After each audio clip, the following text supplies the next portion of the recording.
Assalomu alaykum hurmatli tomoshabinlar, dehqon bobolar, dehqon akalar. Tinch omonmisizlar? Mana Qibray tumanida Uzumzor mahallasida turibmiz. Mana shu uzumlarni 2024-yili kuzda ekilgan. Qaranglar, holatni. Chiroyli holat, bir zamat. Beka 21 gektarga ekilgan har xil uzumda navlaridan. Mana qaranglarki, bunda qay trastada chiroyli qilib qo'yishdi mana. Xudo xolasa endi bunga suv berilsa, bir so'rt tokash qilib keyingi yil inshaalloh meva beradi. Bu yerda endi har xil nimalar bo'ladi.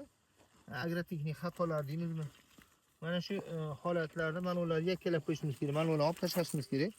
Bittadan qoldirishimiz kerak. Shu bittadan qolsa, shu so'rt toka tezda chiqadi.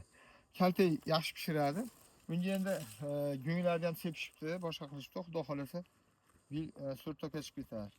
Ko'chatlari bor bizda yil davomida, yil 12 oy, qishmi, yozmi farqi yo'q.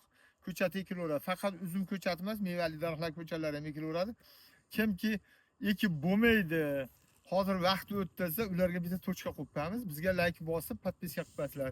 Yo'qotib qo'ymaslik uchun kanalni. Xudo xolasa, ko'chatlari bor, ekib berib, o'zimizni bolalar kelib ekib berishgan mana. So'rtoq kamol tarixlar qilib ketishdi. Mana stoykalar ham xudo xolasa o'shadan kelgan, to'g'rimi? Shunda qanday bir bog'lar qilib berishdi, qilib berilaveradi. Murojaat qilaverasizlar. Telefon nomerimiz 91 123 0550. Bugun chislo 5-may 2025-yil. Mana agar shular yakkalanganda yana ham bo'y o'sib, so'rtokka yaqinlashib qolgan ular. E'tiborlaringiz uchun rahmat, sog' bo'linglar, boq qilinglar, bog' bo'linglar, ehsonlar ko'p qilinglar. Mana ko'ringlar. Bir zamat bog'i. Bu tomonlarda ham bor mana. Bu tomonda ham oboring, nari tomonda. Bu tomonlarda ham damizga ketmoqchi opa, shunga o'xshagan har xil uzumlar ekilgan. Mana e'tibor beringlar, nima deydi? Uzumlar sof holda. Bir kasallik boshqa yo'q mana. Chiroyli holatda turibdi. Bunga bitta nima? Bir xom teqib turib, o'sha suvlarni ochiladi, xudo xolasa yakkalab turib.